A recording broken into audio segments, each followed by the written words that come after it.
रोने लगे और कहते हैं, माँ मैं राजा नहीं बनना चाहता, मैं तो अपने पिता की गोदी में बैठना चाहता था। लाया और गोदी में बिठा करके पूछा, ध्रुव आप क्यों रो रहे हैं?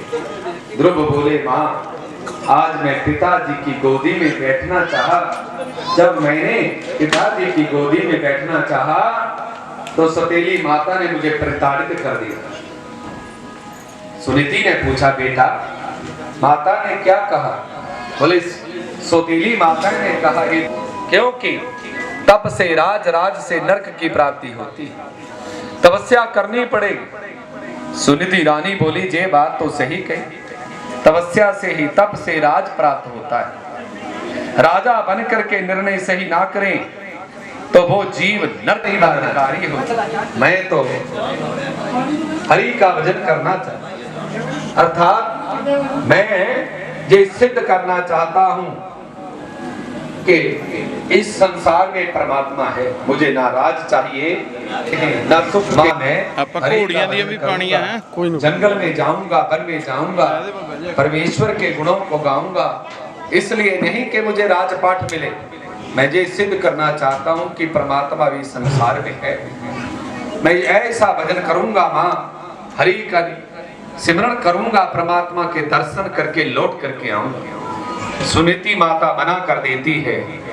सुनीति माता कहती, नहीं बेटा, एकमात्र आप मेरा सहारा हो।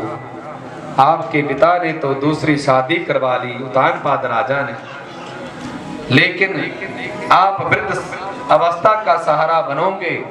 ध्रुव को माता मना करती है। ध्रुव बार बार कहते हैं, माँ मैं जंगल में जाऊंगा, हरि का भजन करूंगा, सिमरण करूंगा और परमात्मा के दर्शन करके लौट करके आऊंगा।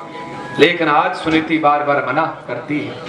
अंत में जब ध्रुव नहीं माने तो सुनीति माता ने अपने हृदय के ऊपर पत्थर रख लिया, मानो शिल पत्थर रख करके आज ध्रुव को जे वचन कहे। बोले, हे ध्रुव, यदि हरि का भजन करने के लिए तू वन में जाना चाहता है तो वन में जा, हरि का भजन कर, पर एक मेरे साथ वचन कर बेटा कि बिना परमात्मा के दर्शन किए आप लौट करके महलों में नहीं आएंगे।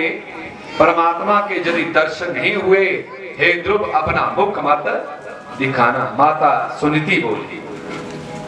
आज ध्रुव कहते हैं, माँ जिनके शीश के ऊपर माता करते हैं और चल दिए जंगल की ओर, ध्रुव निकल गए आज मैं। लेकिन आज ध्रुव की माता महलों के शिखर के ऊपर जा करके प्रार्थना करती है, अरदास करती है कि हे परम पिता परमात्मा, आज मेरा ध्रुव को आंखों से ओझल देखे। ध्रुव घनघोर जंगल में प्रवेश कर गए। माता महलों से नीचे आई, अपने कक्ष में आकर के हरि के गुणों को गाने लगी।